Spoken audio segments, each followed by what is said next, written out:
Muy buenas tardes para todos los que van llegando. Un gran saludo.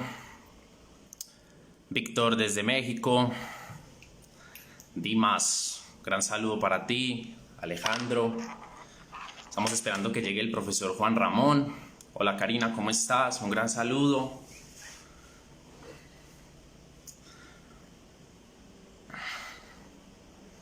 Por aquí llegó el profesor.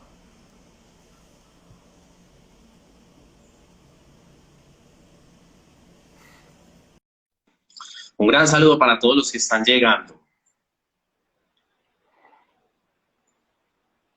Saludos desde México, varias personas saludando desde México.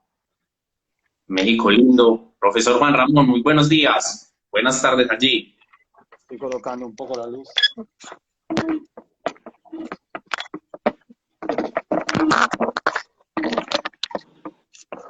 No sé si... ¿Me oyes bien, Sebastián? Yo lo escucho bien, profesor. Hola, ¿qué tal? ¿Qué tal, profesor? Muy bien, muy bien. ¿Y tú qué tal? ¿Cómo estás? Muy bien, muchas gracias. De verdad, pues que muy honrado por tenerlo acá y nuevamente No. reiterarle que demasiado ansioso por este espacio, por este momento que llegara. Y nada, profe, no queda más que reiterarle los agradecimientos en nombre de muchas personas. No soy acá el gestor de esto únicamente, hemos recopilado varias preguntas, varias cosas con un grupo de muchos profesionales que incluso usted conoce. Entonces, seré un interlocutor hoy. Bueno, yo quiero agradecerte mucho la invitación para compartir contigo, porque sabes del aprecio personal, y también hacerlo para la gente de Colombia, a quien envío un abrazo muy fuerte.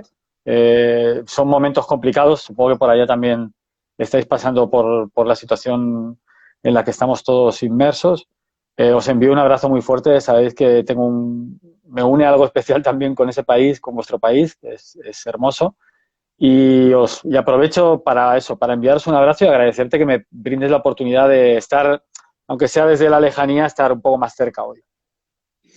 Bueno, profe, muchísimas gracias. Yo quiero hacer una leve presentación de quién nos representa a usted para nosotros aquí en Latinoamérica. Entonces, como habíamos hablado, la aplicación de Instagram solo tiene la opción de transmitir diapositivas para iOS. Sin embargo, pues por acá creo que se puede ver muy bien eh,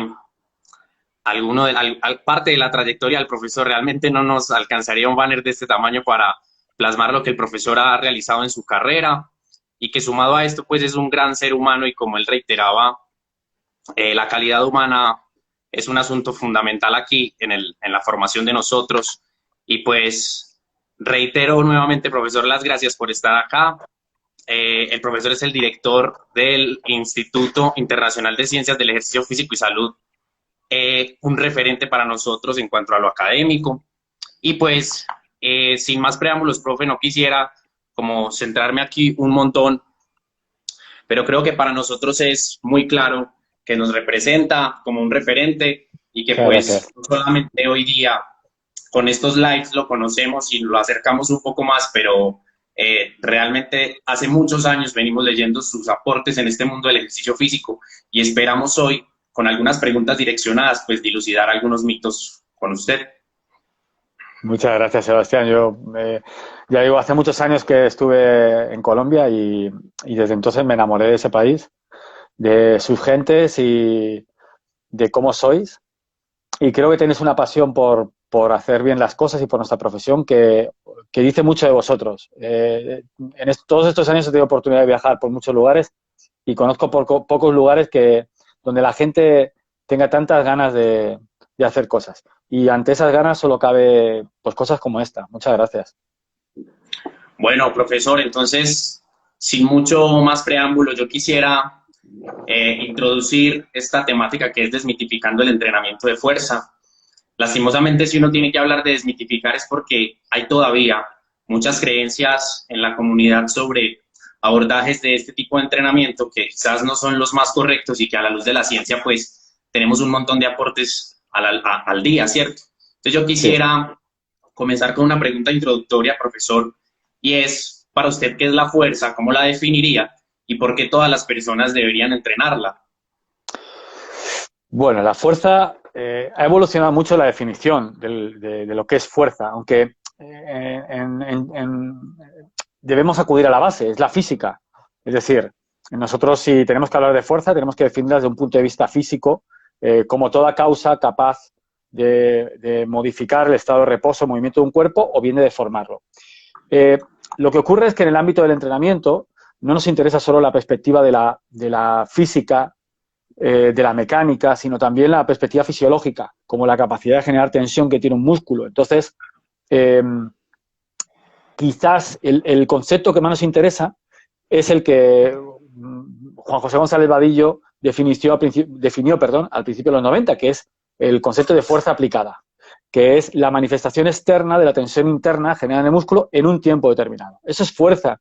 Y solo hay esa definición de fuerza, no cabe más complicaciones que esa, ¿no?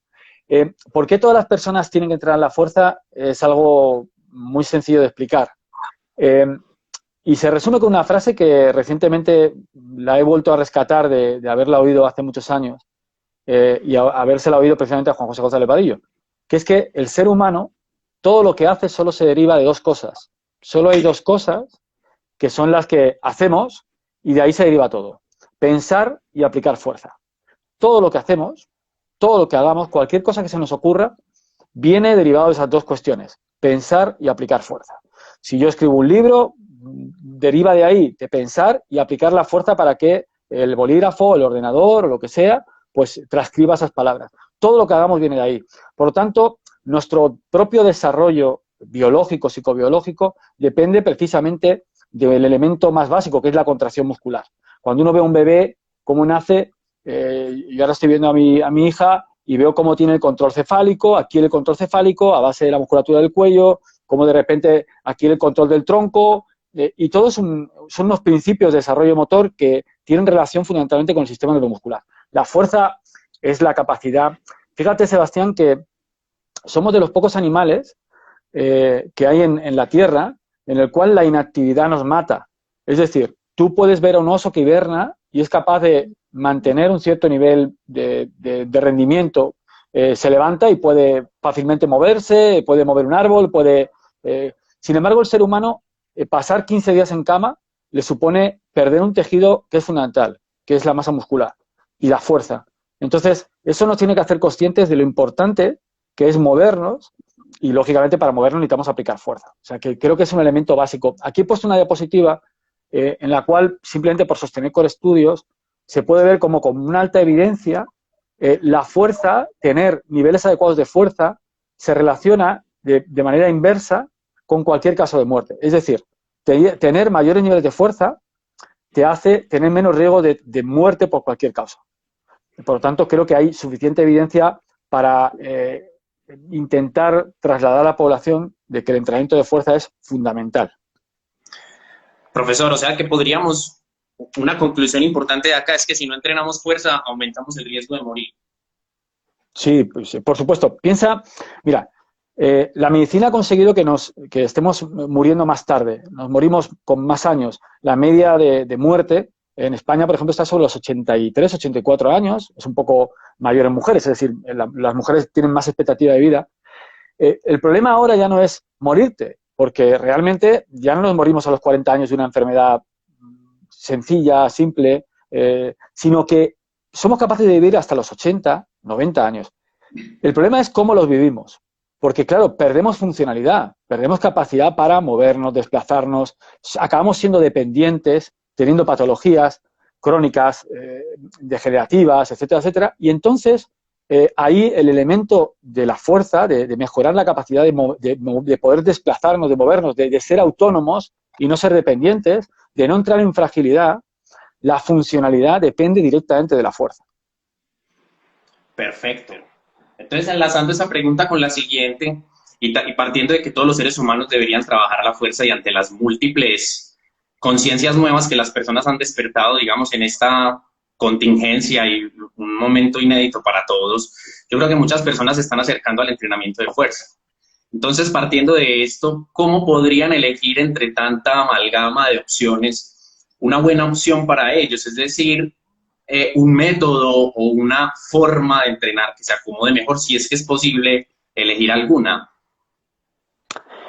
Eh, es una pregunta muy complicada, porque habría que hablar de qué es método, de qué es un método de entrenamiento. Pero yo creo que la forma de responderla más sencilla es que no hay un método ideal para nadie. Es decir, yo creo que sería importante en un foro como este trasladar a la población que cuando alguien les diga que hay un método mágico, un método que lo soluciona, que le soluciona su problema, huyan de eso, porque no es cierto. O sea, si ese método existiese, todos los sistemas sanitarios del mundo lo habrían incorporado a sus intervenciones en los hospitales, etcétera, etcétera.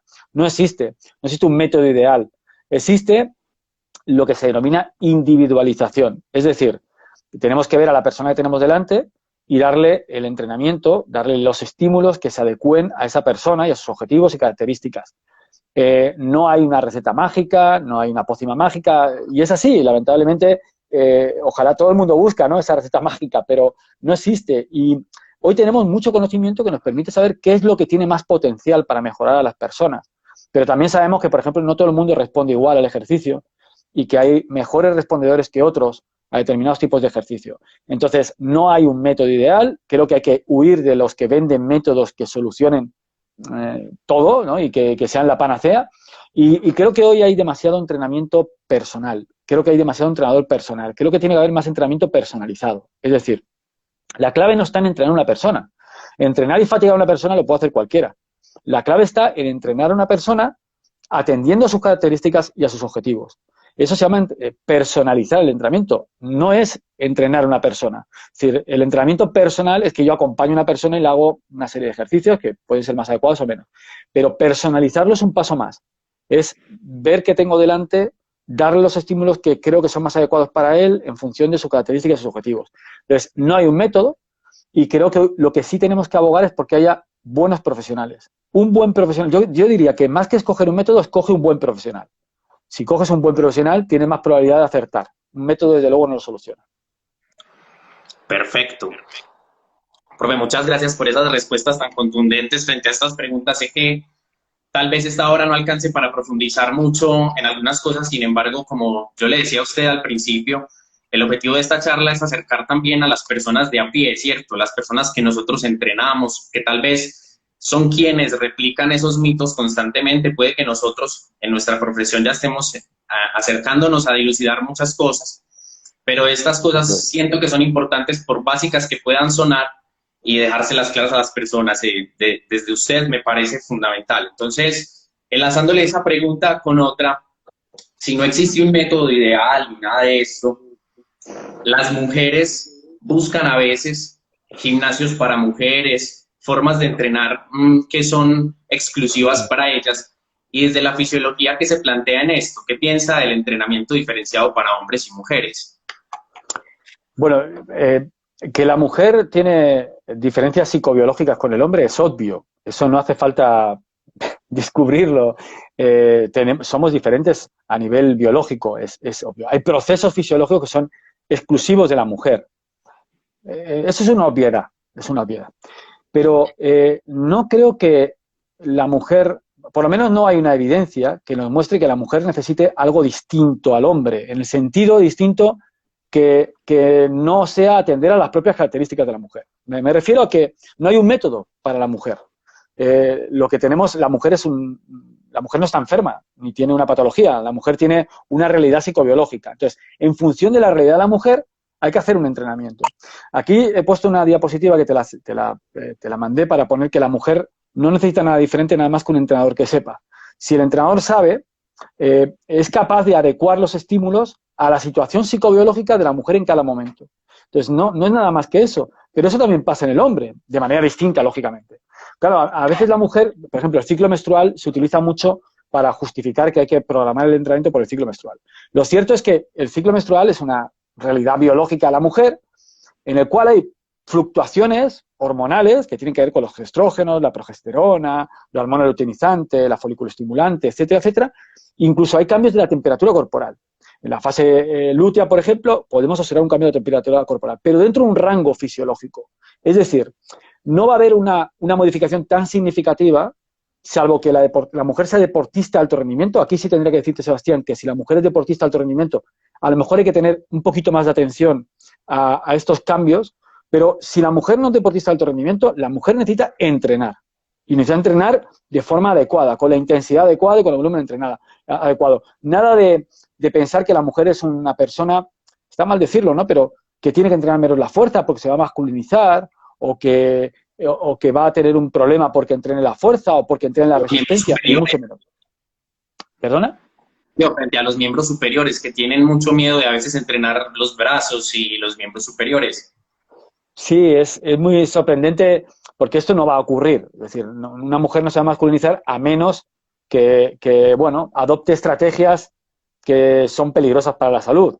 El problema que tenemos aquí es la influencia a veces de ciertos estereotipos que se derivan de prácticas extremas. Te puedo hablar, por ejemplo, del CrossFit. Uno se mete en Netflix y ve los documentales de CrossFit y ve a mujeres pues con una masa muscular, etcétera. Esos estereotipos, bueno, parece que asocian a determinado tipo de entrenamiento a ese tipo de respuestas, ni mucho menos, ni mucho menos. Una mujer que entrene con la intensidad adecuada, y es una intensidad, tiene que ser una intensidad importante, puede llegar a ser una intensidad importante, y con el volumen adecuado no va a tener esos problemas de masculinización, muy al contrario, ni va a tener ningún problema sobre su salud, muy al contrario, va a tener grandes beneficios sobre su salud. Entonces hay que romper esos estereotipos que nos vienen del extremo, es decir, pensemos que esos son deportistas de alto rendimiento, podríamos llamarlo así, donde, y quiero ser sincero, a lo mejor me meto en un lío cuando digo estas cosas, pero es sincero, la mayor parte de ellas está utilizando prácticas fuera del contexto del entrenamiento que no son muy recomendables. Y eso hace que probablemente tengan ese morfotipo, ¿no? Y esa figura. Pero para nada, eso hace un daño enorme a lo que hacemos, ¿no? O sea, ni mucho menos. Yo creo que la mujer se perjudica ella misma si huye de estas prácticas porque cree que va a aumentar su masa muscular de una manera desproporcionada, que se va a masculinizar. Son mitos que en el siglo XXI ya no caben, deberíamos erradicarlos. Perfecto, más que claro. Profesor, y hablabas de un componente muy importante que es la intensidad. En este momento yo creo que una pregunta de moda para todos es, en la casa, confinados, sin peso, sin el gimnasio y las máquinas, ¿cómo lograr conseguir una intensidad a expensas de otras variables? ¿O cuáles serían esas variables que las personas deberían tener en cuenta al no contar con máquinas y peso? Bueno, entrenar en casa, yo tengo primero que decir que a mí me ha fascinado todo lo que ha ocurrido con el tema de esta pandemia, ¿no? Y el confinamiento, porque es como que la población se ha hecho muy consciente del sedentarismo. Ya éramos sedentarios antes, lo que ocurre es que ahora como no puedes desplazarte, parece como que estar sentado en tu casa te hace sedentario, pero estar sentado en una oficina no, eres igual de sedentario. Lo que pasa es que ha hecho como una consciencia, ¿no? Nos ha hecho conscientes. Aquí en España se han agotado las máquinas de los centros comerciales de musculación, es decir, las cintas de correr, las bicicletas, las kettlebells, el peso libre, todo se ha agotado, o sea, en los centros comerciales, porque la gente ha entendido que iba a estar mucho tiempo en casa y lo ha comprado. Yo tengo la teoría de que con el tiempo esto servirá para colgar la ropa o para tenerlo ahí, porque sinceramente, el entrenamiento en casa el entrenamiento en casa se puede hacer durante un tiempo, hay que ayudar a las personas. Creo que muchos entrenadores han hecho un gran trabajo por internet ayudando a la gente, pero entrenar no puede hacerse a distancia. Entrenar no puede hacerse desde un medio virtual donde tú no ves lo que está haciendo el de enfrente, donde además no eres capaz de individualizar adecuadamente porque lo ve mucha gente. Eso durante un tiempo te puede servir para ayudar, como se ha hecho de forma muy adecuada, o incluso te puede servir como ayuda después. Eso puede quedarse, pero como ayuda. Necesitamos entrenar a la gente. Dicho esto, si yo tengo que entrenar en casa y no tengo ningún dispositivo, ningún elemento de resistencia externa, que lo dudo, porque siempre hay una resistencia externa, pensamos que el cuerpo muchas veces no sabe si está levantando una garrafa de agua o un bidón de agua o una mancuerna. 5 kilos son 5 kilos, da igual que sean de una cosa o de otra. La otra opción puede ser entrenar con lo que se denomina, mucha gente denomina autocarga, pero en realidad no es autocarga. En inglés es body weight, es peso corporal. La autocarga sería cargarse algo a uno mismo. Si yo me pongo un peso a mí mismo, Eso sería una autocarga. Es como decir, me automedico. Yo me cargo algo, me medico a mí mismo. Entonces, trabajar con el peso corporal no es autocarga, es trabajar con el peso corporal. El peso corporal te permite mucha variación, te permite utilizarlo, pero hay que tener cuidado. ¿Por qué? Porque el peso corporal en determinados ejercicios puede suponer una carga muy grande, puede suponer una gran carga. Entonces, puede ser incluso más carga con resistencias externas. Claro. Entonces, si yo tengo una persona, por ejemplo, yo recomendaría a la gente que utilice el peso corporal que primero vea cuántas repeticiones es capaz de hacer en ese ejercicio, por ejemplo, ¿no? Si puede hacer, por ejemplo, 20, le recomendaría que hiciese mucho menos de la mitad, muchas menos, a una velocidad alta. Si puede hacer muy pocas, 3, 4, una solución sería poder modificar variables mecánicas, por ejemplo, que el reducir el brazo de resistencia, para que el ejercicio, pues vamos a pensar en un push, ¿no? En una acción de empuje. En un push en el suelo con todo el cuerpo, a lo mejor hay personas que no son capaces de hacer 4 flexiones o 3, pero yo puedo hacer ese push apoyado en las rodillas o puedo hacer el push apoyado en la pared. Entonces, de esa manera, yo lo que he hecho es modificar una variable mecánica y esa modificación de la variable mecánica me permite tener un carácter de esfuerzo que me permite hacer más repeticiones y en ese margen hacer entre 6, 8, no más de 10 repeticiones a una alta velocidad. Es decir, las posibilidades son infinitas, pero lógicamente lo ideal es siempre estar asesorado y tener recursos, tener medios que no tienen por qué estar en un gimnasio, puedes utilizar muchísimos medios más, pero incluso si yo tengo una persona, a mí me ha pasado, ¿no? Personas dependientes que no pueden hacer una sentadilla y no tenemos nada para trabajar una extensión de rodilla, se puede hacer una sentadilla asistida, de manera que tú ayudes al sujeto a que aplique fuerza y de esa manera el sujeto pues trabajar con un esfuerzo o con un carácter de esfuerzo menor. Pero, insisto, todos estos recursos los conoce un profesional. Yo creo que lo importante es entender que cada ejercicio hay que conocer cuál es la dosis adecuada y poder, sobre todo, cuantificar bien, definir bien la intensidad y el volumen. Uno de los ejemplos claros serían las mujeres que están iniciando y el ejercicio de push-ups, que digamos que en un hombre es muy común que seamos capaces de realizar, por desentrenados que estemos, algunas repeticiones. En las mujeres a veces uno encuentra que si hay un nivel de desadaptación importante, no son capaces sino de realizar 2 o 3. Una forma entonces para ejemplificar esto que usted explica sería reducir el ángulo, hacerlo más cortito o hacer énfasis en la excéntrica y que en la concéntrica tenga asistencia, por ejemplo. Podría ser una situación. Yo antes que hacer toda esa maniobra de asistencia, creo que una opción en el caso que expones, sería, por ejemplo, hacer el push-up apoyado en las rodillas, de manera que hay un brazo de resistencia menor y puedes hacer más repeticiones, o hacerlas en un plano inclinado, como por ejemplo apoyar una pared, que te va lo mismo, que reduces el brazo de resistencia, etcétera, etcétera. Modificar las variables mecánicas. Entonces, eso te permite progresar en intensidad. Lógicamente, otra opción puede ser esa, puede ser la de buscar una asistencia que te permita. Lo que pasa es que ahí regulas bastante, muchas veces cuesta mucho regular, tienes que tener una persona ahí al lado. En estos momentos a veces es difícil, porque a veces uno está solo en casa también. Entonces, bueno, depende de los medios que uno tiene, puede utilizar muchos recursos. Incluso en un momento determinado te puedes asistir con una goma, con una resistencia elástica, puedes crear una asistencia que te libere la carga en algún momento. Pero depende de los medios y recursos que tú tienes. Posibilidades hay muchas y un buen profesional es capaz de manejarlas en función de lo que necesite. Perfecto. Profesor, una de las preguntas importantes acá, y saltando un poco el tema de la intensidad y cerrando un poco ese primer tópico de temas como de lo general y de las cosas que rondan en la cultura, hablar un poco del entrenamiento de fuerza en niños. Sé que es un tema extenso, sin embargo hay muchos mitos alrededor de eso. Aquí en Colombia todavía uno escucha que los niños pueden desarrollar una hernia si cargan peso, o no solo el tema de una hernia, sino que les va a afectar el crecimiento, por ejemplo. Sabemos a la luz de la evidencia otras cosas. ¿Qué podría decir frente al entrenamiento de fuerza en niños, profe? Vamos a ver, es una pregunta que exige que hablásemos mucho tiempo, porque me parece algo importante. Hemos pasado de ver a niños. No, mira, Sebastián, a veces, a mí me gusta, cuando preparábamos esta charla un poco, a mí me gusta siempre hacerla un poco más. Mira, el ejercicio es una invención humana. Pensamos en nuestros antepasados.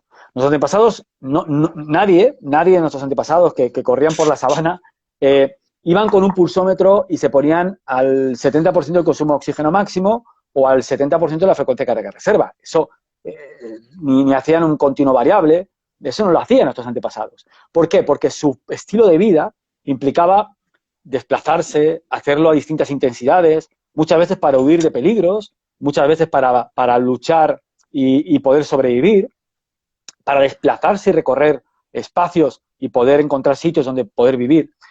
¿Qué ha ocurrido? La sociedad lo que ha hecho es mecanizarnos, nos ha dado un estilo de vida donde todo es muy accesible, no necesitamos utilizar nuestra capacidad motriz de una manera muy, muy importante. Entonces ha aparecido el ejercicio. ¿Para qué? Para intentar erradicar, ¿vale? Revertir ese efecto de la hipocinesis, de la falta de movimiento. ¿Qué ha pasado con los niños? Pues con los niños ha pasado algo parecido. A un niño de 9 años, tú no le vas a decir ponte al 70% de tu frecuencia cardíaca de reserva, ni le vas a decir haz un continuo variable, porque el niño cuando juega lo hace a una intensidad, cuando el niño juega de verdad, normalmente lo hace a una alta intensidad, se para, recupera lo que tiene que recuperar y vuelve a correr. Eso lo vemos en niños. Los niños son intermitentes. No hay un niño que sea continuo, que diga voy a jugar y lo voy a hacer 1 hora a un ritmo de primer umbral. Eso no lo hace un niño. El niño juega de manera intermitente. Lo estoy diciendo un poco de forma grosera, pero para que se entienda. ¿Qué ocurre? Pues que esta imagen que tú acabas de poner es clave. Hace no muchos años los niños saltaban, los niños jugaban a la goma, a la comba. Es un estímulo neuromuscular muy interesante que ayudaba a mantener su salud ósea, metabólica, neuromuscular, ayudar a su desarrollo. Hay un libro muy interesante de un profesor mío que se llama Juego Luego Soy. El juego era un elemento fundamental. En estos niños el juego ha desaparecido de la vida. Ha desaparecido. Por lo tanto, tenemos que pensar primero, ¿podemos volver a hacer que los niños jueguen?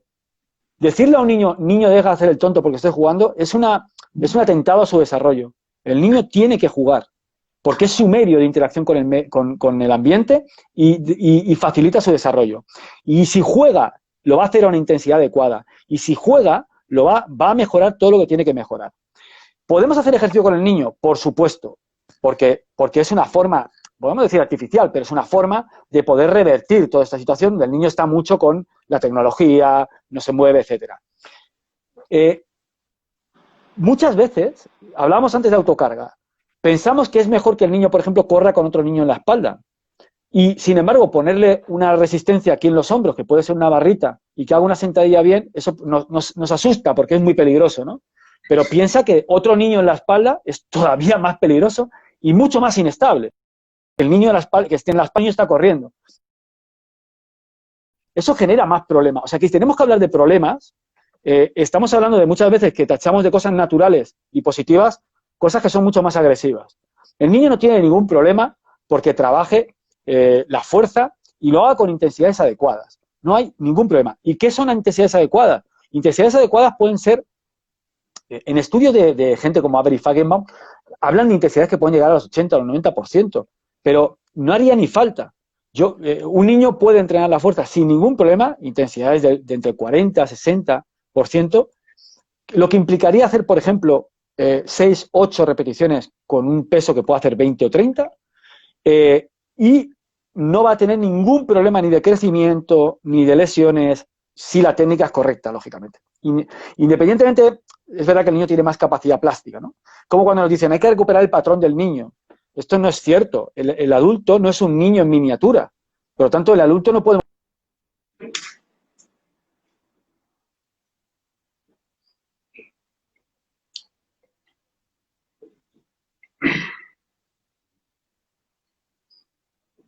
Se ha cortado un poco la transmisión.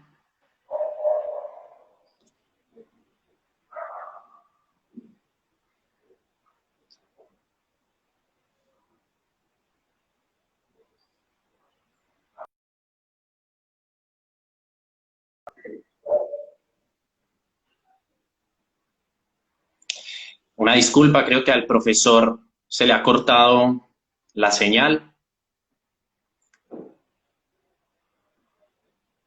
Me aparece que el profe abandonó el en vivo. Esperemos un momento si el profe puede recuperar su conexión.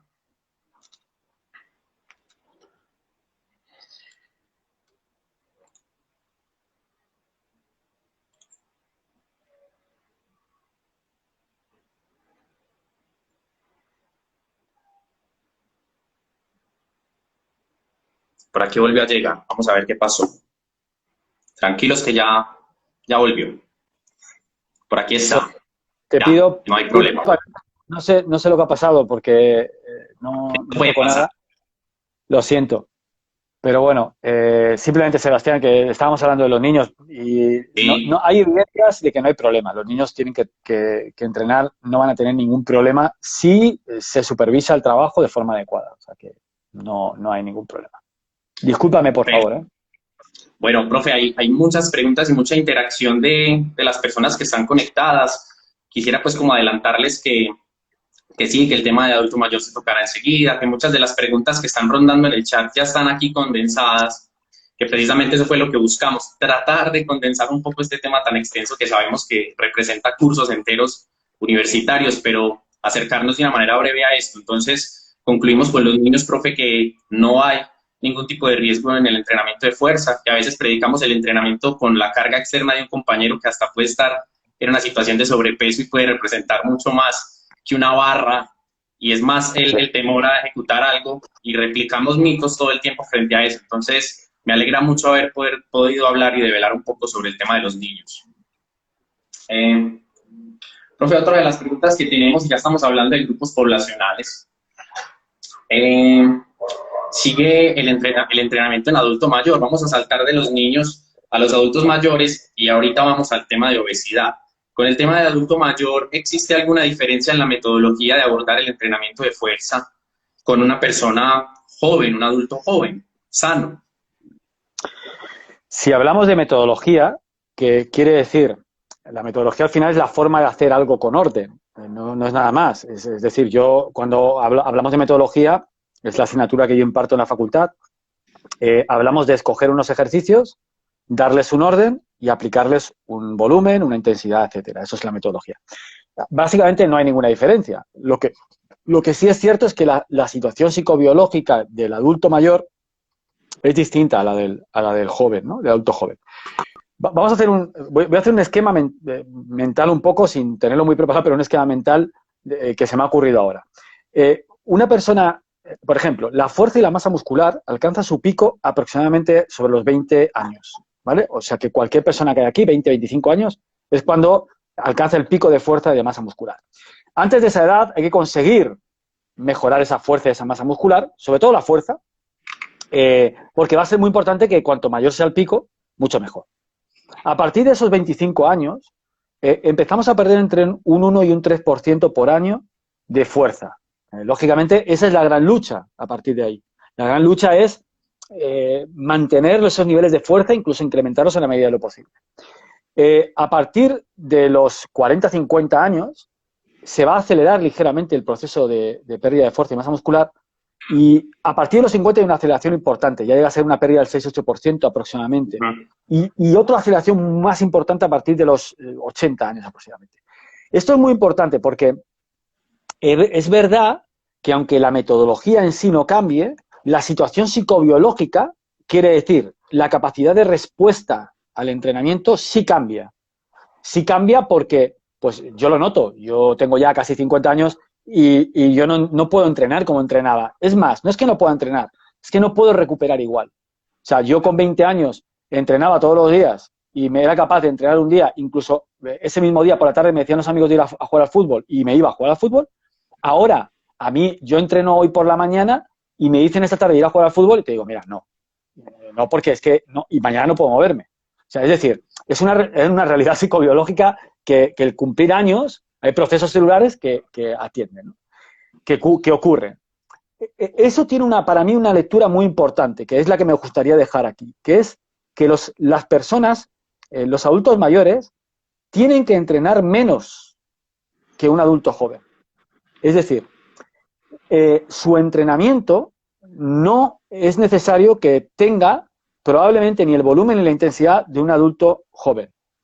Entonces, a veces los entrenamientos, cuando pensamos en personas mayores, decimos, no, tiene que mantener la masa muscular. Pensamos en entrenamientos de aumento de masa muscular y le hacemos hacer 12, 15 repeticiones cerca del fallo. No hace falta entrenar a ese nivel, porque con un entrenamiento menor va a conseguir un efecto muy parecido. Y habría que cambiar el paradigma. Nosotros estamos ahora redactando un artículo que va a aparecer en una revista de fisiología brasileña con el doctor Marcelo da Silva, de la Universidad de Sergipe, en Brasil, donde vamos a plantear un cambio del paradigma. Por ejemplo, la sarcopenia. El cambio de paradigma de la sarcopenia. La sarcopenia parece el gran mal del adulto mayor y el gran mal, efectivamente lo es, pero no entendemos bien lo que es sarcopenia. Hay que cambiar el paradigma estructuralista, salir de la masa muscular, salir de ahí y meternos en la función. Es decir, lo importante es el paradigma funcionalista, mejorar la función, que el sujeto sea capaz de moverse cada vez con menos esfuerzo, independientemente de que tenga muchísima más masa muscular. Esto ha venido a raíz de que el propio Grupo Europeo de Sarcopenia, en 2018, cambia el posicionamiento y la definición clínica de sarcopenia y determina que el diagnóstico de sarcopenia se hace por la pérdida de fuerza. Y la masa muscular lo único que indicaría es la gravedad de la sarcopenia.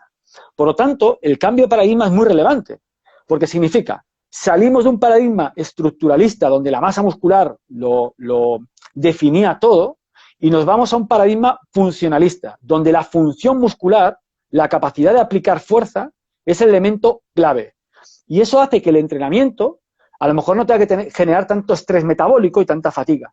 Posiblemente con menos fatiga, con menos estrés metabólico, con menor volumen y con una intensidad adecuada, podamos conseguir efectos muy positivos. Ya hay grupos muy interesantes como los trabajos que ha hecho el profesor Miquel Izquierdo aquí en España, entre otros, donde se ve claramente este efecto. Entonces, yo creo que si tenemos que hablar de personas mayores, si hablamos de una diferencia, quizás para mí sea esta. Tienen un umbral menor de respuesta, es decir, su capacidad de rendimiento.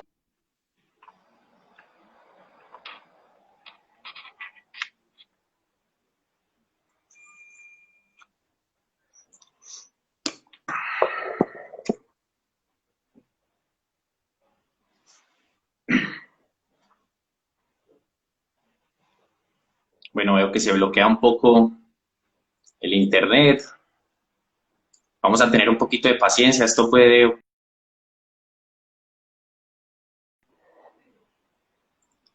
Vamos a esperar al profe nuevamente. Listo, por aquí está ya nuevamente. No pasa nada. Aquí está nuevamente, ya está la solicitud. Es un tema de conexión. Perdón, ya sé lo que... No, discúlpame todos, ya sé lo que ha pasado. Me acaba de avisar el teléfono que está sobrecalentando, porque lo tenía conectado a la corriente para no quedarme sin batería, y se ve que les estaba sobrecalentando y cuando se calienta apaga. Entonces, mil disculpas, yo lo he quitado de la corriente y no hay problema. Perdonadme, por favor. Tranquilo, profe, tranquilo. Estábamos hablando del adulto mayor. Sí, bueno, pues simplemente lo más relevante sería eso, que quizás con menos entrenamiento, al tener una capacidad de rendimiento actual algo menor, con menos entrenamiento tenga efectos muy positivos. Entonces, yo creo que el mensaje es este, que quizás ese paradigma estructuralista de buscar el aumento de masa muscular como objetivo, porque parecía que la sarcopenia era el elemento a batir, que lo es, a vencer, pero lo es desde una perspectiva de aumento de la fuerza, de la función. Es decir, por ejemplo, hoy sabemos que para que un adulto mayor pueda subir y bajar escaleras o caminar de forma adecuada me refiero a una velocidad adecuada que no implique sarcopenia, una velocidad superior a 0,8, un metro por segundo, necesita aplicar aproximadamente 3 newtons por kilo de masa muscular en su miembro inferior. Entonces, hay mucha información en la literatura que nos permite saber cuáles son los umbrales mínimos de entrenamiento y hoy yo creo que se puede hacer intervenciones muy buenas, con muy poco esfuerzo, que yo creo que es otra cosa que hay que cambiar. Es que quizás creemos que para mejorar hay que entrenar muchísimo. No, hay que entrenar lo que hay que entrenar y a veces eso no implica...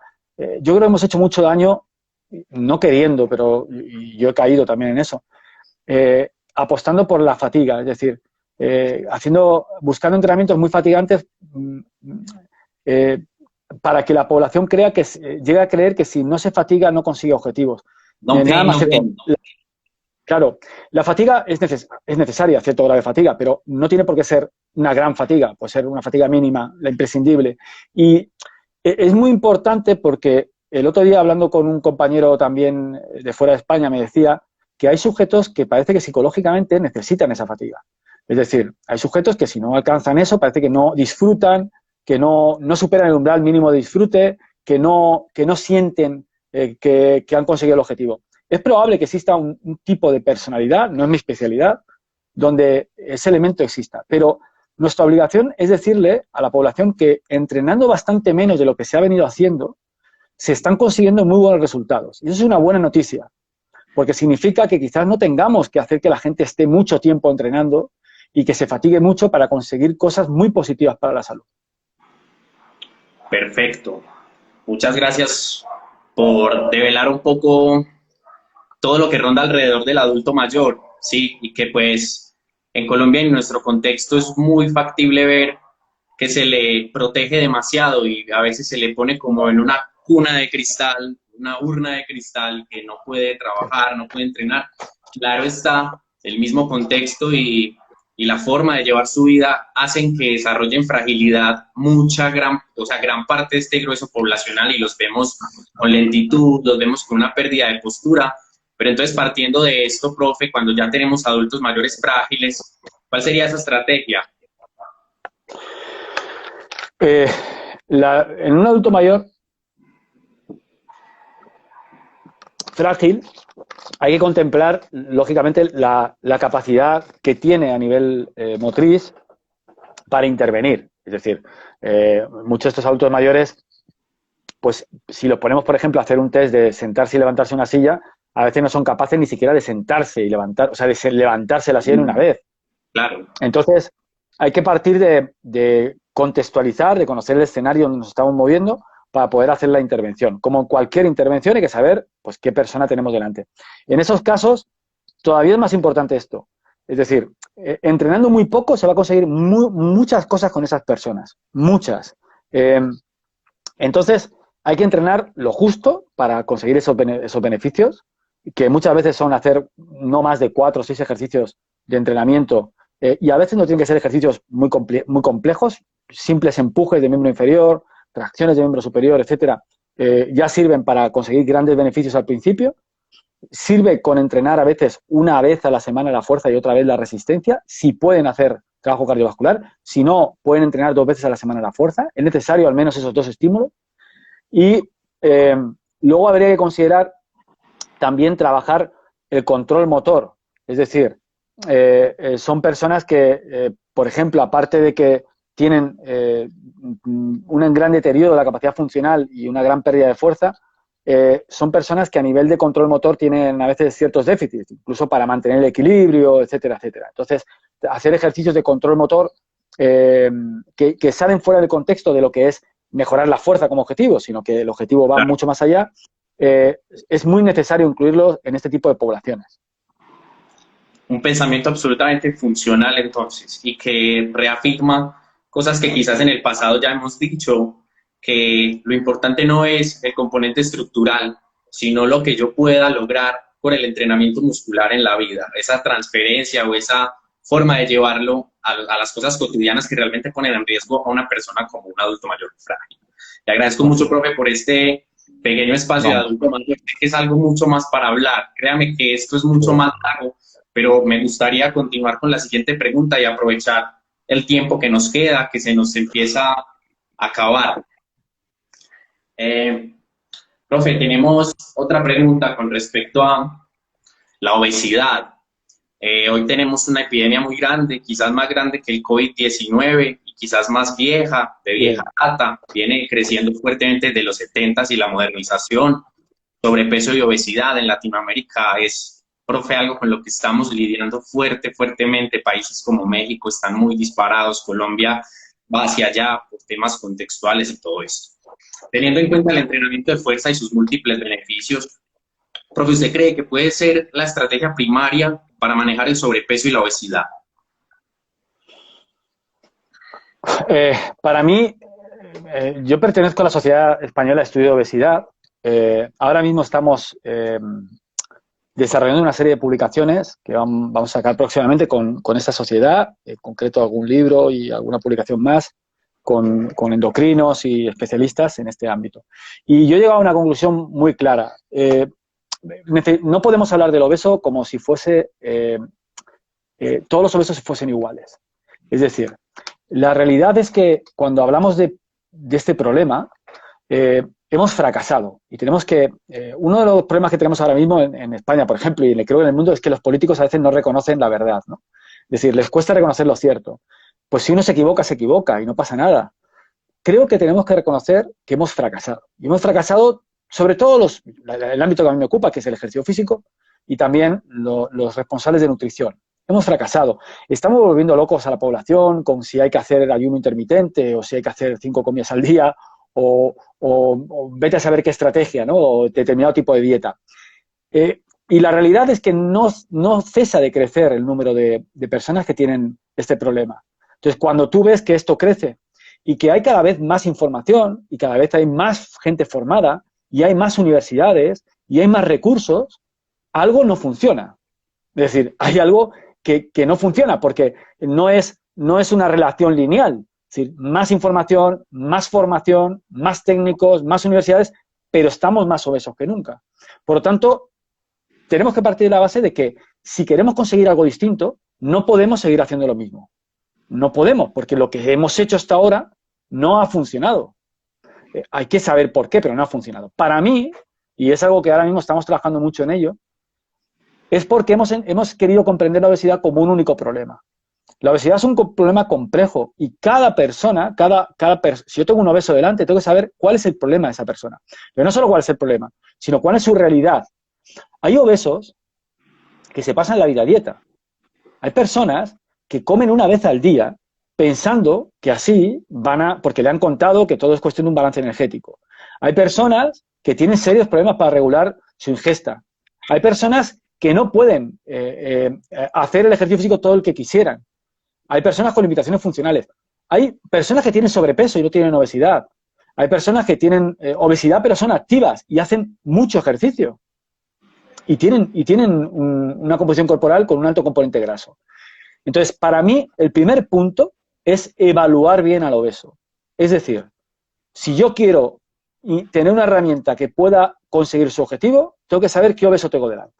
No puedo decir, todos los obesos son sarcopénicos, todos los obesos son, tienen una inflamación crónica bajo grado, tienen una disfunción mitocondrial, tienen una inflexibilidad metabólica. Estos son mensajes que están muy bien para divulgar, para lanzar las redes, pero ni todos los obesos tienen inflexibilidad metabólica, ni todos los obesos tienen disfunción mitocondrial, ni todos los obesos tienen sarcopenia, son sarcopénicos. Hay que saber qué persona tengo delante, individualizar. Una vez sé el obeso que tengo delante, podré organizar la mejor estrategia, la mejor toma de decisiones en función de la intervención. Por ejemplo, la fuerza es fundamental, es básica, pero lo va a ser más todavía en aquellas personas, en aquellos obesos que tengan limitaciones para alcanzar lo metabólico, para alcanzar lo cardiovascular. Entonces, ahí vamos a intervenir solo con entrenamiento de fuerza. Sin embargo, va a haber obesos que ya hacen trabajo cardiorrespiratorio, que ya hacen trabajo de resistencia. Hay que incluir el trabajo de fuerza, pero hay que estudiar el trabajo de resistencia que hacen para causar las modificaciones. Y ahí podríamos hablar de si es más interesante un trabajo más continuo, o más variable, o más interválico, el famoso HIIT, pero no hay una receta mágica. Ahora, queremos conseguir, no, el HIIT es mejor que el continuo, ¿no? Como diciendo, no, es que el HIIT tiene más beneficios. No, eso es, decir que una única herramienta es válida para todo el mundo es engañar. No hay una herramienta válida para todo el mundo. Claro. Hay sujetos que posiblemente, por ejemplo, si yo en la clínica tengo un obeso y yo empiezo a incluir el trabajo de resistencia, que es importante, no puedo pensar que solo la fuerza es importante, hay adaptaciones que no las puedo conseguir si no es con la resistencia, con el trabajo de resistencia, un trabajo más central. Si yo tengo un obeso que empiezo a incluir trabajo de resistencia, yo tengo que valorar qué trabajo puedo implementar. Me va a interesar utilizar los dos, me va a interesar utilizar un continuo y también un variable o un interválico, me va a interesar, pero es que a lo mejor no puedo incluirlo de entrada. A lo mejor ese sujeto tiene una gran limitación funcional que hace que solamente pueda hacer pequeños bloques de trabajo cardiorrespiratorio de 8 minutos o 10 minutos. Claro. Entonces, cada obeso, y yo creo que ahí va a estar la clave de que empecemos a tener cierto éxito en revertir este problema. Porque las estrategias de a todos los obesos le damos trabajos de fuerza entre 12 y 15 RM con circuititos y con trabajo de continuo de más de 30 minutos para quemar grasa o de ahora HIIT, está fracasando. Es decir, no estamos consiguiendo nada. Entonces, para mí creo que no lo conseguiremos hasta que no entendamos que la obesidad es un problema que exige un abordaje específico y que no hemos utilizado, estamos poniendo el foco en el método, en decir, ¿cuál es el mejor método? ¿HIIT o continuo? ¿Cuál es el mejor método? ¿Fuerza tal o...? Pero no decimos, vale, pero ¿para quién? ¿Cómo puedo evaluar al obeso para saber si yo tengo un obeso que tiene una mejor o peor regulación de la glucemia? Si es un obeso que tiene una inflexibilidad metabólica, si es un obeso que tiene una disfunción mitocondrial, si es un obeso que necesita, que tiene un déficit de fuerza importante, unas carencias de fuerza y una sarcopenia. ¿Cómo puedo evaluar eso para dibujar el escenario del obeso? Va a ser para mí la clave. Y en los próximos años vamos a ver, ya estamos empezando a verlo, pero lo vamos a ver mucho en los próximos años, que esa va a ser la clave, no el método mágico, que no lo hay. Claro. Profe, yo quisiera contextualizarlo. Faltan 9 minutos. Tenemos 227 personas conectadas. Faltan aún 4 preguntas que está claro, pues no vamos a lograr dilucidar en este tiempo que falta. No sé si usted esté de acuerdo en que o alarguemos unos 5 minutos más y podamos resolverlas, o aceleramos un poco o le damos prioridad a alguna de las preguntas. Yo tengo todo el tiempo del mundo, es decir, si tú quieres, listo, entonces yo feliz de estar contigo. O sea, que no, yo voy a aprovecharme de eso, entonces lo voy a tener unos 5 o 8 minutos más acá, profe, porque es muy valioso pues el espacio que nos brinda a todos. Nos echará, no sé si nos echará, porque he tenido la experiencia otras veces, que a veces te echa la hora, ¿no? Pero bueno, volvemos a entrar otra vez. Yo lo que le voy a advertir a las personas que están conectadas es que a la hora, o sea, faltando un minuto, yo voy a suspender la grabación para poder tener el material en el feed, que quede grabado y volvemos a reconectarnos y dilucidamos las preguntas que faltan. Ya partiendo pues de que el profe nos da su aval y su tiempo y muchas gracias por eso. Me encantado. No, entonces con el tema de la obesidad queda muy claro pues que hay que individualizar y identificar el tipo de persona que tenemos, sobrepeso, obesidad. De hecho, pues yo he tenido una gran experiencia entrenando este tipo de personas, este tipo de población. Y uno encuentra personas bastante fuertes realmente y capaces de hacer las propuestas que uno tiene en cuanto al trabajo de fuerza. Entonces, no necesariamente todos están con sarcopenia, como bien lo decías al principio, y no podemos generalizar a un mismo problema de todos, ¿cierto? Además, yo creo que a veces queremos encontrar, nos encantan los eslogans, ¿no? No, la fuerza es la clave para la obesidad. Yo creo que las herramientas las tenemos para utilizarlas. Es como si le dices a un médico que solo puede utilizar un solo fármaco. No, yo puedo tener determinado tipo de analgésico, pero tengo también los analgésicos opioides y tengo también, es decir, que hay que saber qué caja de herramientas uno tiene y ser capaz de utilizarlas. A veces es verdad que el titular llama mucho la atención, ¿no? Pero es porque se lee mal la investigación. Una investigación es una hipótesis en la cual tú, si es un estudio experimental, tú quieres demostrar o quieres comprobar o refutar una hipótesis, ¿no? Entonces, cuando tú no lees un estudio, lo único que hay que circunscribirlo es a la hipótesis y a la muestra, a la población que ha utilizado. Entonces, sacarlo de ahí y llevarlo a todo el mundo y hacer un eslogan y decir que esto es lo mejor y que un grave error. Hay una frase que últimamente digo mucho, que es que en ejercicio físico deberíamos, sin lugar a dudas, simplificar más. Creo que a veces nos complicamos con nombres, con métodos. Cada año sacamos una cosa nueva que es lo mismo pero con otro nombre, le cambiamos el color, la marca. Tenemos que simplificar más y generalizar menos. Es decir, creo que generalizar es un error y ahí es donde nos equivocamos gravemente. Entonces yo creo que hay que simplificar más y generalizar menos. Enseñar más a los profesionales a saber individualizar y hacerlo simple. No es demasiado, lo complicamos demasiado. El mismo ejercicio, yo llevo 30 años en la profesión y he visto como un mismo ejercicio se acaba llamando de 5 o 6 maneras distintas, porque cada año le queremos dar un nombre distinto. Es decir, ahora se llama hip thrust, cuando toda la vida se ha llamado extensión de cadera, o cuando se ha llamado puente dorsal, o cuando se ha llamado, no sé, cada uno le ha puesto un nombre. Es un ejemplo absurdo, pero creo que ponemos demasiado foco en los nombres, mucho nombre, y es mucho más simple que todo eso. Profe, ya que menciona eso, para hacer un poco más álgida esta conversación y usted hablando de un tema que son los nombres, que eso se asocia con el mercadeo y otros factores que permean el fitness y el mundo del ejercicio físico, no sé si para bien o para mal, yo creo que en algunos aspectos para bien, en otros hay cosas para replantear y cuestionar. ¿Usted qué piensa del entrenamiento funcional, bien o mal llamado, y de las constantes ofertas que vemos tanto online? Vos decías al principio algo clave, que esto no se puede hacer online y no es la forma más fácil de realizar entrenamiento a distancia. Ahora una clase de entrenamiento funcional, no sé usted qué piense al respecto. Bueno, lo online puede ser utilizado como complemento, como ayuda, pero no puede ser el sustento.